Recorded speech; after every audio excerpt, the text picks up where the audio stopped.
Hello, guys, and welcome to episode number 11 of Kit Room. I'm in a different kit room as my usual one. I am in a kit chin. Hey, thought I'd change it up, keep me on your toes, both literally and metaphorically, as I will be standing.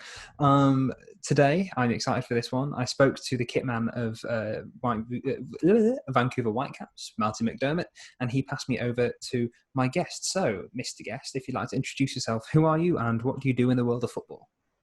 Yeah, no, my name's Aaron Vega, and I am the head kitman for Inter Miami, CF of the MLS. And yes, that is David Beckham's Inter Miami.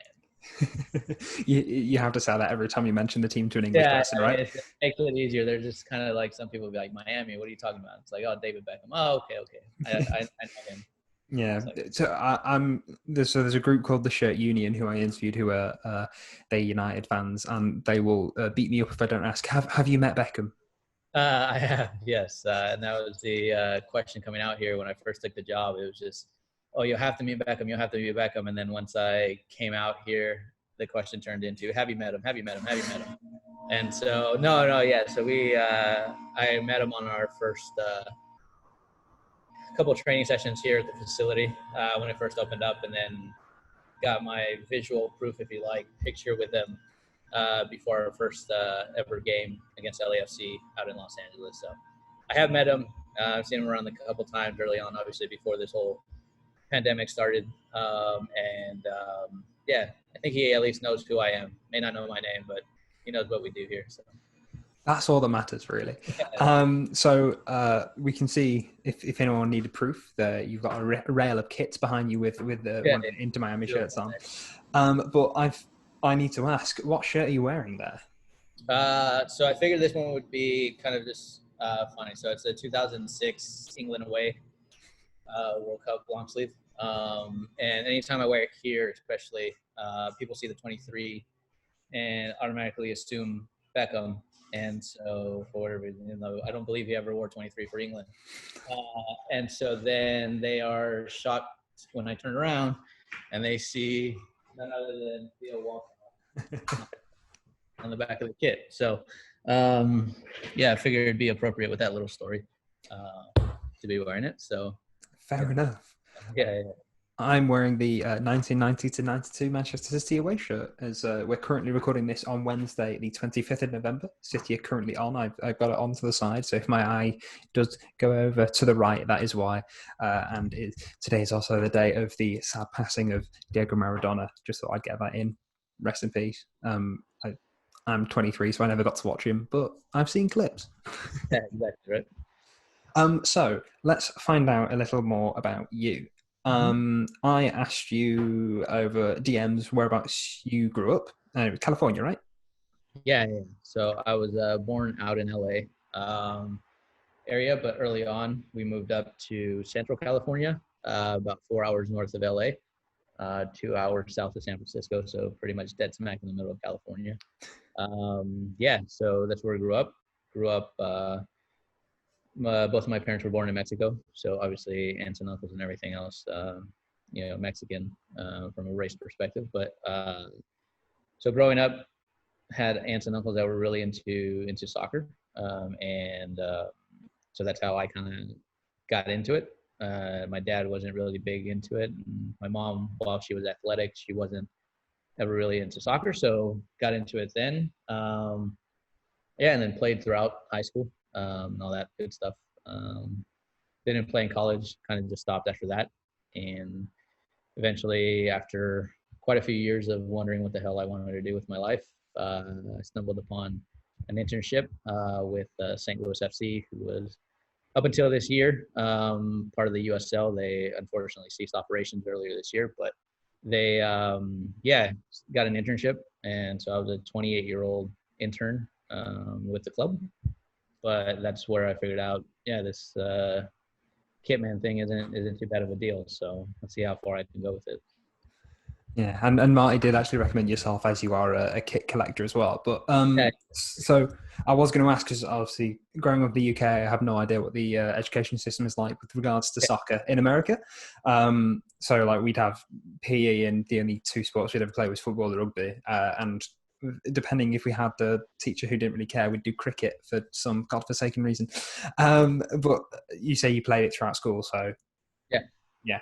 And Yeah, then yeah. I mean, yeah, and unfortunately, there's quite a few more options here than there are in other parts of the world. So, I think that's obviously a topic for another discussion. But I think hinders, I think, the sport here a bit in terms of the talent pool that decide to go, play soccer professionally, as far as Americans go. But yeah, no. So it's plenty of knowledge and stuff like that, and obviously, as I got older and as especially the Premier League became more readily available overseas, especially on TV, that's where kind of the interest grew, and kind of got into it a little bit more. So yeah, so you have Walcott on the back, and don't let his present days at Southampton fool anyone. You are an Arsenal fan. How did that come about? so kind of going along the same lines. When I was younger, obviously we big fans of playing video games, and so one of the games we'd play was FIFA. And I think even before they really had clubs on there, it was just national teams and whatnot. And so I always play with France and would recall the names, obviously Henri, Vieira, Pires, Petit, and those type of guys. And so when the Premier League became more readily available over the States and started showing up on TV a little bit more, I was like, oh, hey, Henri, Vieira, Pires, they all play for Arsenal, huh? And so then one day, obviously with the time difference that it is, the games back in California would be on when I was at school. So I noticed, this was back in 05, 06, noticed the Champions League game coming on like ESPN or something while I was at school. So I recorded it, and it happened to be the Arsenal Real Madrid.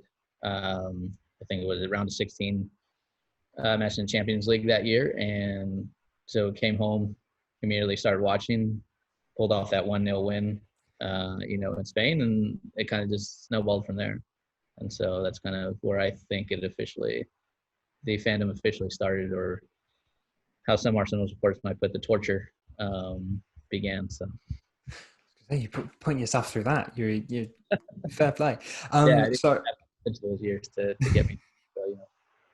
So, so I did ask Marty as well, because he is also an Arsenal fan. yeah. How long until he met Thierry Henry? But obviously, with him coaching up in Canada, his Yep. access to him is a bit easier than yours. Have you had the chance to meet him? Yeah, I did. So early in preseason, we were in Tampa, which is about 3 hours west of here. But the Montreal Impact, where we had some kind of overlap with the days that they were there as well. And they had I can't recall who they're playing. They were playing a friendly. And I asked their equipment guy. I initially was not going to, but the hotel we were staying at was legitimately right across the street from where we were playing our games. And so I had nothing going on. So I was just like, screw it. Worst he can say is no. So I texted him, and he was like, yeah, it won't be a problem, man. Just, let him get through the game and, the post-game interviews and everything he has to do. And yeah, it shouldn't be an issue. So, so he made it happen, waited out there, met him, brief, interaction I had with him. He was great. And so, and yeah, the picture's obviously on my Instagram, and, you can happily see me smiling, cheating, because obviously it was it was a real treat to be able to meet him, and stuff. So I have met him as well. Yeah. So what do you owe the kitman for them then? He's pulled some strings for you. What do you owe the kitman for Montreal? Yeah, no, and it's kind of just goes into that whole network of looking after each other and understanding, especially you get those, and I'm kind of finding myself in that position with obviously some of the players we've signed here at Miami, where you start getting those kind of requests, and it's one of those things that comes with the territory, and you just hope that obviously when they come through for you, you'll come through for them when they need you. So it kind of just all goes back to that taking care of each other kind of mentality that I think we all have. So so let's jump into your job then. yeah. So you fell in through an internship first, and then got to into Miami. Are they the newest franchise, or is it LAFC? I'm trying to think the timeline. Or were you both in together? No, it would be us and technically Nashville, SC. We both came into the league this year, this wasn't their first year of existence. They had existed for 2 years before this. They played in the USL before being awarded the MLS franchise. So it was ourselves and Nashville that were new to the scene this year. So Right. Okay. And you've only had one set of kits, I think. I'm losing my mind. No, one set of kits. So obviously, how it works here is usually it's a bit old school where one kit will carry over for 2 years, or every kit will carry over for 2 years. So for next year, we'll stick with our white, but we'll get a new black kit. But yeah, no, I kind of don't mind that the carryover. In fact, I know clubs had done it previously, but I think a lot of clubs have now since gone away from that, and so it's a new kit every year. Which, again, from our perspective, it's not too bad because you get obviously the chance to add more kits to your collection. But at the same time, for the designers, you can imagine it only gets more and more difficult for them to get somewhat creative with things. So there's that downside as well. But I think from our perspective, I think the colors, the black and pink that that dominate obviously our crest, open themselves up to some pretty awesome kits and kit combinations, at least especially down the line. So I'm not gonna lie, that was a little bit of the reason why I took the job. Big fan of the color scheme and everything, but obviously the opportunity to be here, I knew it was going to be a massive one and a good one to undertake. So I was going to mention the color scheme because it's white and pink and black really aren't really colors you see go together, especially pink. right. In like there's a handful of UV kits and people will have the sentimentality of Palmero. Am I saying that right? I can never remember the name. Right. But yeah, they're famous pink kits. But with regards to over in MLS, I don't think there is any. The only team that I can think of who are in USL is Forward Medicine. Yeah. With their wacky kits in terms Right. of colours, And right. but no, Yeah. No. I like the So colours. it's definitely a unique kind of color scheme, and I think it obviously they were going with the whole kind of Vice City vibe that obviously that Miami is known for, and things of that nature. So I think it's definitely fitting for the city itself, and yeah, like you said, it's pretty unique, especially here in the league. But yeah, you get especially those lower clubs like the Forward Madison, who definitely are all about that pink, and I do have a couple of their kits in my collection because of that reason. But it's nice. Like I said, it just allows you to be more creative, be more unique, be set yourselves apart, from the rest of the teams in this league, and it's it's a bit needed because we are different, and that's obviously one of the aspects we're going for as far as just to stand out and not go with what the rest of the crowd is doing. So Yeah. So I was going to ask, what's it like? What's like a match day for you like with in MLS? However, I'm trying to think. Inter Miami haven't really had the most straightforward of runs in terms of how the league has played out right. in their first year. So how is it running for you? When I spoke to Marty, he said that they've been camped out in a hotel in Portland, I think he said. Yeah, that's the unfortunate bit for those Canadian teams. Obviously they're on the western side of the country. So Portland is, I think, a relatively short flight from there. And the teams that have been on the East Coast here with Toronto and Montreal, I think Montreal has been based out of New York, Toronto out of Connecticut, out here on the East Coast of the United States. So it's definitely been incredibly difficult for them. We're fortunate, obviously, that we're working out of, or at least that we had the opportunity to work out of our own facility and our own, stadium and things of that nature. So obviously that helps a great deal.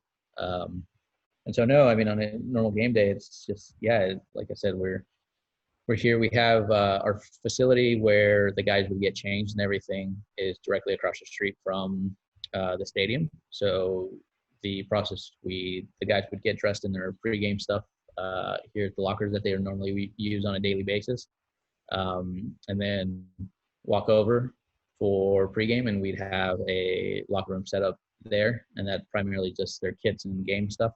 They would need boots, everything of that nature, and they would kind of come in, use that locker room briefly after warm up, go out, come in at halftime and change, and then after the game, obviously we'd have like kind of a dry set of clothes for them to change into if they needed, and walk right over and shower and do everything as normal at the facility, have their dinner, everything like that. So it's a bit different in that sense, where again the guys are getting changed in one place, walking over. But I think it's also pretty unique, and I think it'll be something that'll be much different when fans are allowed back in the stadium, because you'll kind of have that.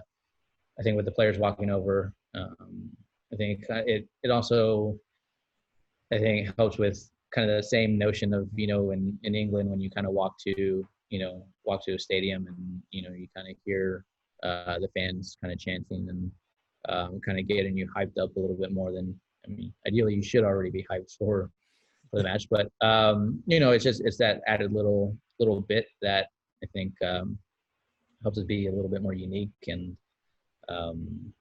like I said, different, but it's it's what we're doing here. So so that's kind of an average kind of game day for us, at least at home. So yeah, I was going to ask how recent events have changed how you work. I'm obviously, being based in Miami, I'm not really too sure what COVID lockdown rules or whatever kind of rules are in place over there. We're currently recording this while I'm in the second lockdown for England, so okay. I've just been sat on my sofa for the last 3 weeks twiddling my Yeah, thumbs. no, It's been I great. don't blame you, man. We could probably use another lockdown, honestly, if we're being honest down here. They do things a little differently here in Florida, and so Putting it um, lightly. yeah, whether I won't say whether it's a good or a bad thing, but just different. So no lockdown, but obviously we're still trying to do our part. Obviously you can see I have my mask at the ready whenever I'm going out and stuff. So so it was obviously difficult throughout the season. We had obviously that tournament in Orlando, within the bubble, that actually worked out pretty well once we were obviously able to contain those first early cases. But then, afterwards, we obviously this past week before our playoff game, unfortunately had a few cases that kind of affected us. But for the most part, I mean, we were able to kind of avoid it, and that was simply by just everyone kind of, playing their part and being smart about it. And we like to think we did, things the best that we could in the situation. But it's something that everyone is dealing with, and I think that's the other thing you have to take into consideration, and not think of, as us being unique or going through, things differently. So it's something we're all coping with, and we're handling it, albeit differently, going through the same thing. So it's definitely been difficult, and again, not anything I would have ever expected in my first year. Not only being part of an expansion, club, where starting everything essentially from scratch, and kind of really learning, putting a system in place as you go. And then on top of that, you have a pandemic that's, not only affects you, but the whole world, throw that into it. So it's 2020. It's been an interesting first year in the MLS, to say the least. So I was going to say, quite the baptism of fire, but it's one of them. If you can handle it with all these restrictions and whatnot, then you'll right. fly through it when everything's back Yeah. to normal. So. That was always it, man. Since the beginning, it was just like, all right, let's just get through it. Like, once we get through it, we'll be able to breathe, hopefully, and just be like, okay, we got it. We can now look at how we handle things. What can we improve? And kind of hopefully start to get a much more sound system in place, and get that structure that's obviously desperately needed for any one of us to be successful. So So I mentioned at the start, I'm currently in my kit chin. I also should mention every time I go on my phone, it's to look at the questions. I'm not scrolling through Twitter or anything like that, just in case anyone's watching me and like, oh, you're a bit of a rude bugger. Anyway, so you're in your office from the looks Yeah. of things. You're in so what's behind you in the Yeah. So normally behind me, I probably would have set up where we have the kits hanging. Obviously, the guys' game kits, but since they have all gone, we've distributed them to them and gotten rid of those. So it's just you'll see behind me a few totes off to the side over there where we keep some of the gear, and then some of the shelving where we have match balls. We have some travel bags and things of that nature back there. But uh, no, it's honestly a massive kit room. We have there's no shortage of storage in here, and I think compared to some of my counterparts, arguably one of the bigger, quote unquote kit rooms that we have. Um, not only in the country, but I would willing to bet across the world. So definitely fortunate, especially where I was previously. I was working out of a pretty tight closet space. So, to come to this, it's like, it's far more space than I will ever need or that we will ever need. But I'm definitely grateful for every square inch of it. So, yeah. from rags to riches in the nicest way possible to your previous Yeah, team? exactly. Uh, so let's talk about your kits then as well, as you have a slight rail behind you with some of your own. Yeah.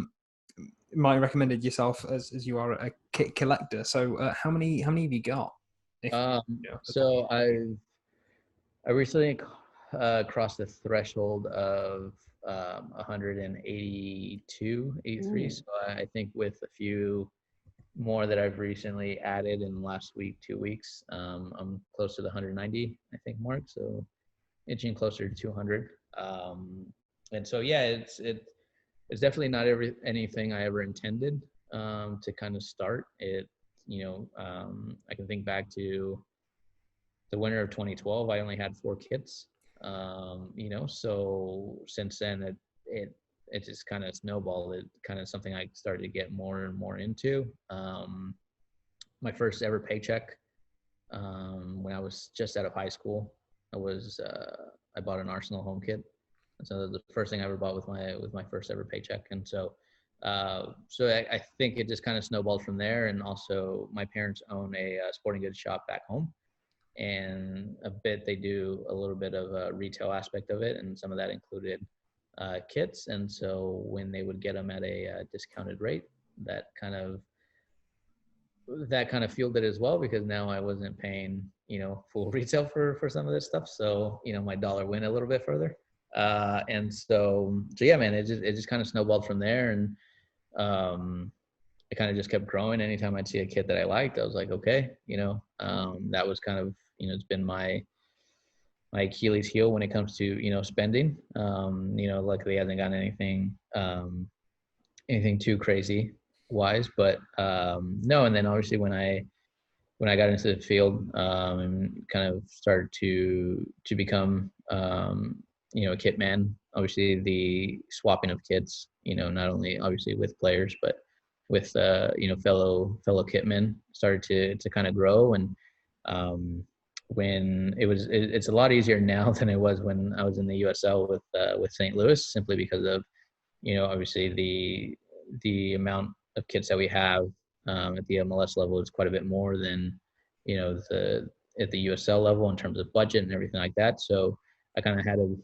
finagle a few things, but that's where it kind of just really at that point started to take off as well. So, and it was kind of nice to also see when I'd bring it up to other kitmen in the league, it wasn't something that they were really used to, or at least being asked. And luckily I was able to kind of everyone was pretty cool about it, and was able to kind of to add to my collection that way. And I think honestly it's one of the perks of the job. You get to it's only fitting you get to print all of them and whatnot. So of course you're going to want a good handful in return. But I think it's also just great talking points and a way to kind of connect with fellow kitmen, and I've done it's something where it's like you don't necessarily even have to play a match, against the kitman, to kind of swap. I've done swaps with other guys around the world, because we'll connect on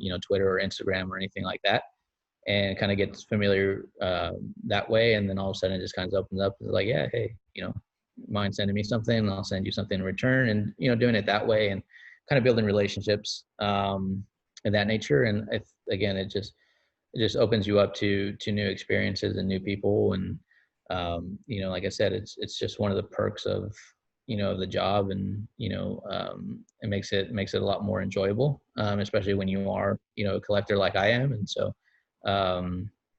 yeah, like I said, it's definitely been one of the aspects I enjoy more of the position, if I'm being honest. And it kind of helps, when you can be having a shitty day, or shit result, but on a personal level, like you say, I added a kit to to the collection, so it's like there's actually that much. So yeah.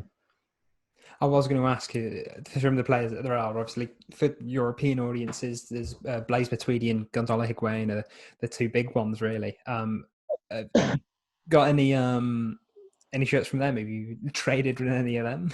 No, it's one of those weird things where it's like you press all these guys' kits, and that honestly, if I wanted one, I can just make one, and just kind of like, and if I really wanted to, they'd have no issue signing it or whatnot.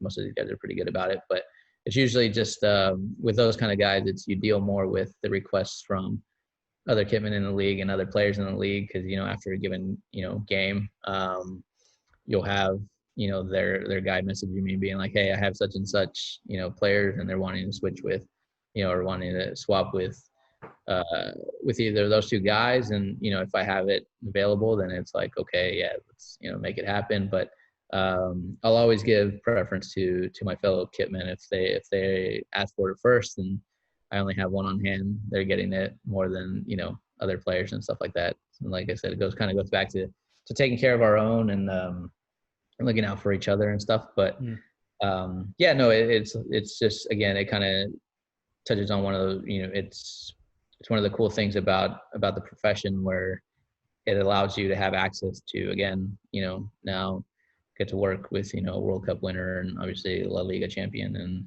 World Cup finalists, and obviously so much more on their resumes on a daily basis, and interact with them at a much different level than a lot of people have ever had the chance to. So yeah, it's definitely one of the, like I said, it's one of the perks, and you get to know them as people, and go beyond the players and stuff, and shoot the shit a little bit, and have developed a little bit of a banter with them. And so yeah, no, I think, again, that and being, again, as I mentioned, in Miami, where there's a little bit more of a spotlight on us, and expectations to bring in big names, that kind of stuff is always gonna be around, especially requests and things of that nature. And so like I said, honestly, it comes more from other kitmen than anything. My camera has just died, but I am listening. I'll just quickly change the battery over. But so I've spoken to a few Australian collectors Yes. with regards to how like their access to buying kits. Yep. And obviously being in a country which they've all said that their access to buying has been a bit different, or more difficult, mainly due to shipping costs from Europe and beyond, really. Obviously, being based in the UK, I'm aware of all the sellers which I can buy for. What's the access to shirts like for yourself? If you wanted to buy, say, European, or are there sellers you can go to? What's it like getting? Yeah, no, I mean, it depending on the kit, obviously, you have kind of your basic, outlets, like you can go to Nike, Adidas, and all those kind of, obviously, that will ship worldwide. Sites, some of the harder ones, obviously, you can go to eBay, and get some there. Obviously, you have to kind of be a little bit more careful and wary on there, and kind of hopefully you're knowledgeable enough and do enough research before you spend any money on that kind of stuff. But yeah, no, like for quite a few other people I know, obviously classic football shirts. There's another one where I've purchased quite a bit from. And so, um, and so, yeah, no, I think usually shipping costs don't really hinder me all that much, because if it's something I'm wanting, or, especially a kit, I understand, especially where I'm buying it from, that there's going to be some of that stuff that comes with it, but just how badly do you want it, And so yeah, so it's, and again, this is where the networking comes in as well. And if you connect with guys, I think I'm connected with the Melbourne Victory kitman out there in Australia. And so it's one of those things where it's just a simple, respond to their story, or just, again, simple message, and it kind of opens up, much greater kind of opportunities, especially for something like that, if that's what you're looking for. The other thing I like to do is actually, I'm fortunate enough where I have quite a few friends and family that do travel pretty often, in addition to myself. But especially with like family or close friends, I'll ask, hey, if you're going somewhere like a different country, just give me a random shirt, like whatever, like go into whatever, football store you can find. And, if you just anything, like, just all I ask is if you can make sure it's like authentic or genuine, perfect. And I'll happily pay for you for it, whatever. And so, so that's actually, a buddy of mine was visiting family in Australia, and so I let him know, and he came back with a Melbourne Victory Kit. Perfect. I had a friend who spent some time in Colombia, and brought me back Millonarios kit from over Wow. there, and she also spent some time in in not Denmark, sorry, Switzerland, and brought me back a Servant kit, I believe. Okay. Really, I don't know, just a Swiss side, club side kit. And I've had another guy who's from Colombia originally bring me a kit from his hometown club last year before I left St. Louis.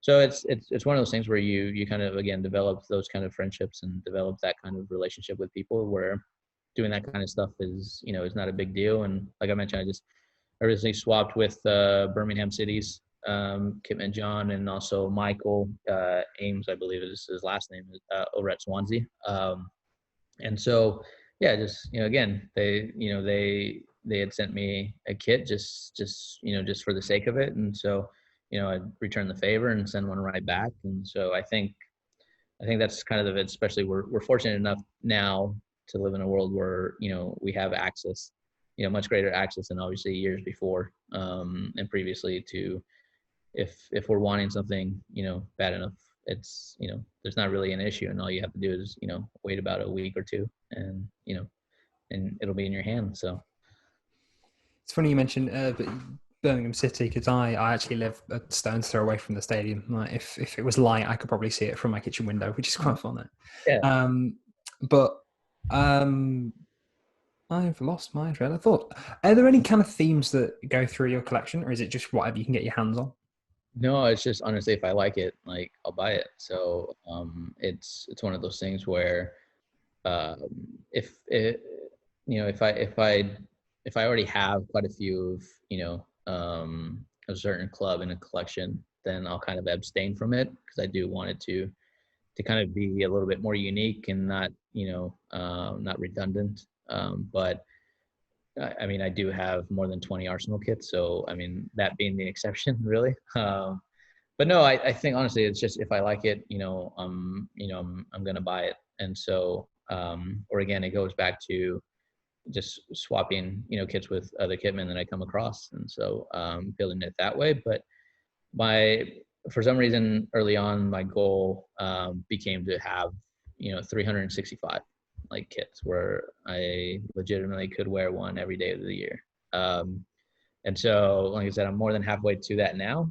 And again, with no theme. Like I said, friends, whenever they travel abroad, I ask them to pick me one up if they're able to. And if I'm out and about, or again, something gets released, then it's like, I like it. Okay, bam, let's, get it. Or there'll be, again, kits I'll come across while doing my own kind of shopping. Then I'll be like, oh, let me see what other resources I can, find and stuff. And so there's no theme or rhyme or reason for anything. It's just honestly, it's, if I like it, I'm buying it. So, it's sometimes it's obviously it's not going to be kits that, everybody loves, or, everybody would think is, iconic or a classic, but yeah, no, I mean, I think that's the good thing about, people who collect, right? Because it's what you like, and, it's making sure, that, yeah, you're happy with it, because ultimately you're going to be ideally the one, I would hope most guys are wearing their kits, because that's always been, my thing. If I'm spending this much money, I definitely want to be wearing them. And I think it kind of helps, draw a little bit of attention to you as well. And, fortunately, hopefully I do get fit enough to wear some of these kits, but because I have a few Kappa combat style kits that are very, very, very snug, and so if you're not fit, you do look very awkward in them. But yeah, no, so I think it's just it's all about personal preference, and for me, like I said, if I see something I like, bam, let's add it to it. So. Yeah, Kappa shirts are not forgiving whatsoever. I do. No, and that's the trouble, because I do love them. And they're honestly two of my favorite ones. I have a Roma all black. I think it's 2010 third kit, a Totti one, and then a Torino Immobile kit from 20. I think it's like 2015, 2016. Like their third kit. It was the navy with the bull on the side of it with the names of former players and legends. And so that style, absolutely love. And I know quite a few African nations have also kind of used that similar style, especially with Puma. But I definitely love it, just not able to wear them. And if you're after 365 shirts, one that you should get that you can wear on Christmas Day is from FC Santa Claus. Okay, yeah, I have a really fun, and I think Classic Football Shirts definitely has some of their products for sale. But I think I also did inquire fairly, like a couple years back. Genuinely, I went on their website and was about to pull the trigger, and for some reason I didn't. I don't know if it just didn't have my size, or I couldn't decide if I wanted a player name or something like that. But yeah, no, for sure that, obviously, like I said, always looking to add, and so it'll more than likely happen one day. But I was going to say, because I was also on their website, and you've got to like request to get a shirt, which I thought was quite funny. Because of the, like, you can get a hat and scarf easily. Getting a shirt, no chance. So let's go through the rail behind you. Some shirts that you've brought in. I mean, I don't know. Like I said, Arsenal have been kind of my club, so obviously kind of going through them and whatnot. The other one, the first ever jersey I bought, or actually remember having, was this Mexican club called Atlas that they played, and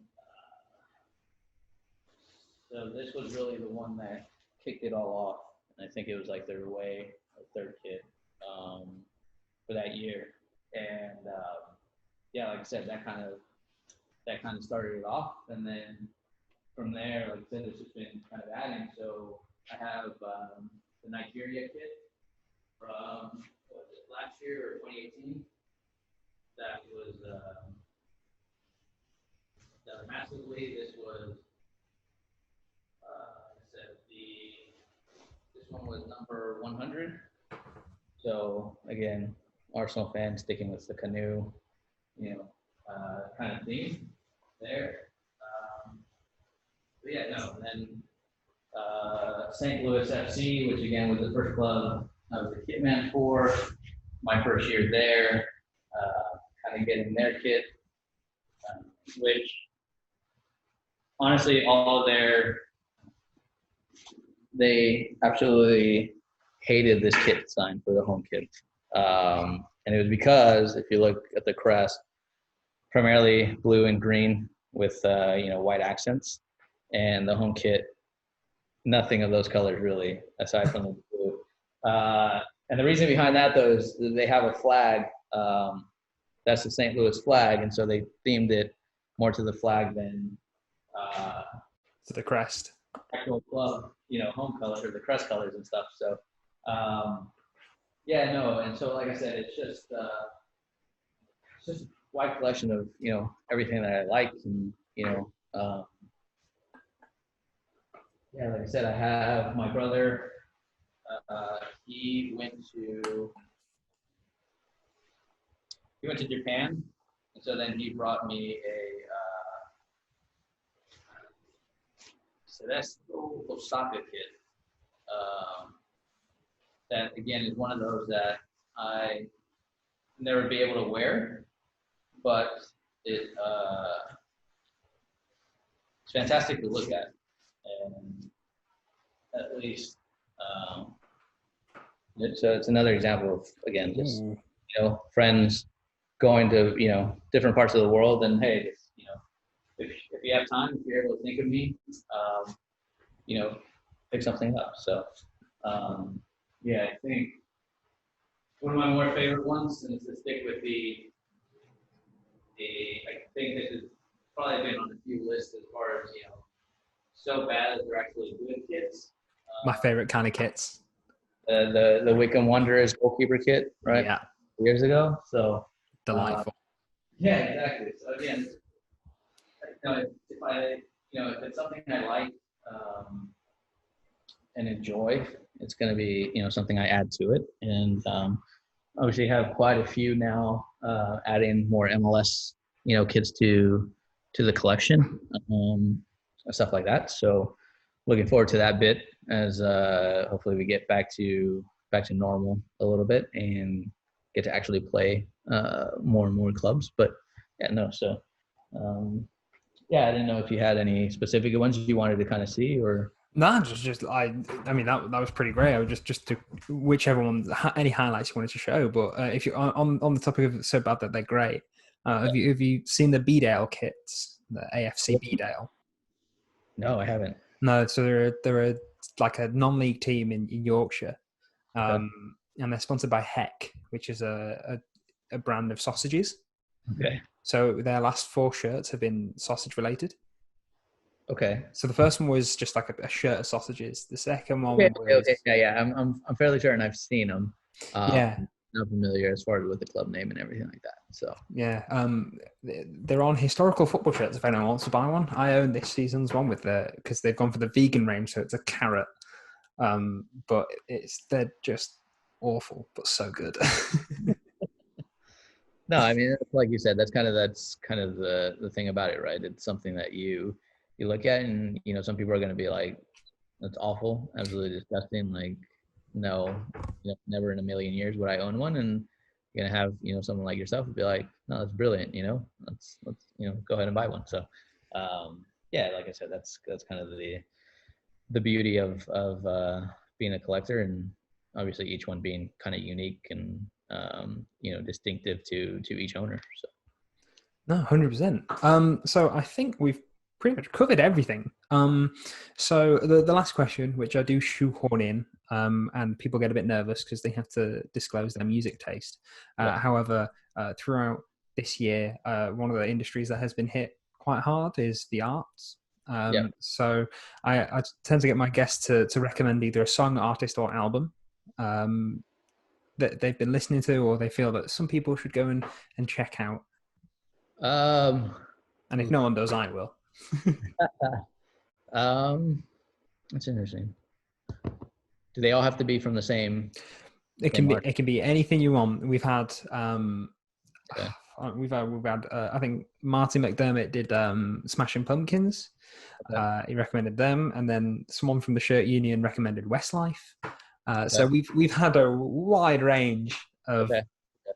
God, I guess it just depends on what you're feeling. I'm a big Franz Ferdinand guy. Obviously, obviously UK, they were the first kind of alternative band that I ever got into.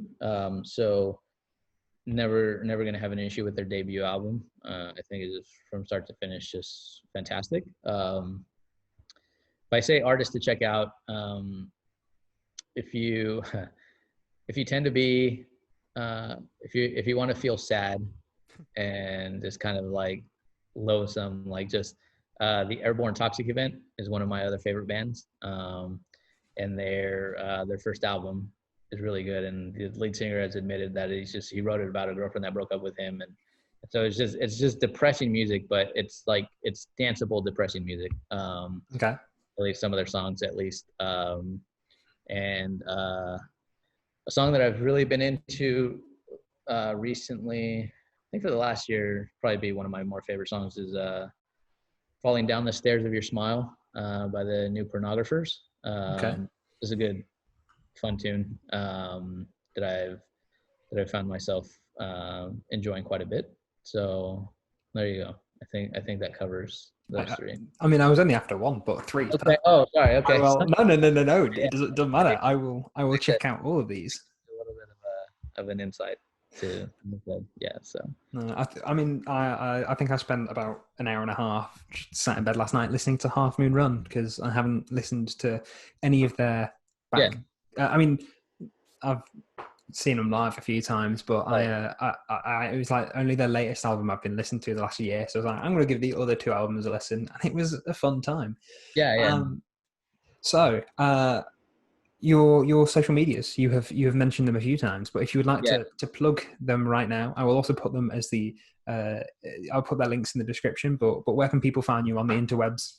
Yeah. So on Twitter, you can find me at the Kit Kaiser, and that's Kaiser. Obviously, the German word Kaiser. And you can find that on Twitter and Instagram. But and the Instagram version of that is you'll see pictures of my kits. And I've fallen a little bit behind on that, but personal Instagram as well is Vega, Vega, the Kitman. And it's kind of become a kind of a mix of obviously personal, but obviously a lot of football related things, including jerseys, and it's where you'll find my visual proof that I have met Henri and David Beckham. So yeah. There is proof, guys. There's proof. There is proof. Yeah. No, my Instagram, I was flicking through the other day and I realized like my last 10 posts have all been shirt related. Yeah. I should probably dial it down and go back to just and that's why, again, I started more with the I was never big on Instagram, and so it was more okay to showcase my kits, and then so I had originally just had the football shirts Instagram account, and then a friend convinced me that I need a personal one, and so I was like, okay, but then eventually, like you kind of mentioned, it just started kind of mixing between the two, and so I feel bad because again sometimes I'll post kits on there, and I know obviously a lot of my friends and family don't really care, and so I've trying to be a lot better about that kind of stuff, but yeah, so that's where you can find me. I mean, we're seeking pity off the wrong crowd because everyone who's going to watch this is all football shirts, so they don't care. But thank you very much for joining me, finding time in your schedule, and apologies for yesterday. Fun story. We meant to record yesterday, but I thought we were recording on Thursday. No, totally fine, man. Like I said, and then when you said Thursday, if you were American, you would have definitely known that Thursday would have been a no-go given the Thanksgiving holiday. Yeah, completely spaced. No, so it's like again, I don't fault you whatsoever. But like I said, we made it work, and I was happy to be here and appreciate Marty over in Vancouver recommended me and thinking about me for this. So yeah, I think part of the reason I agreed to do it is when I saw your icon, I saw the Mexico '98 World Cup kit at front and center. So I'm like, all right, this guy can be all right, So yeah, I had that logo made. I think it's been about 2 years ago now. I've not changed it, but I really like it. Shout out to he's just changed his name on Twitter. It was Look What It Means to Him. I think it's now Telstar. I'm not too sure, but Henry, very good logo. Thank you for joining me. It's been a pleasure. Likewise, man. And for tomorrow, happy Thanksgiving. Appreciate it, boss. Because we're not recording tomorrow. and everyone watching, thank you for watching. If you've enjoyed the episode, please subscribe onto YouTube, because these episodes are currently coming out weekly. Fingers crossed that will continue. Who knows? Christmas is coming up. And those who are listening on podcast platforms, again, thank you for listening. If you want to go follow Aaron on both audio and visual, top links in the description will be his accounts. And I will see you next week. Bye.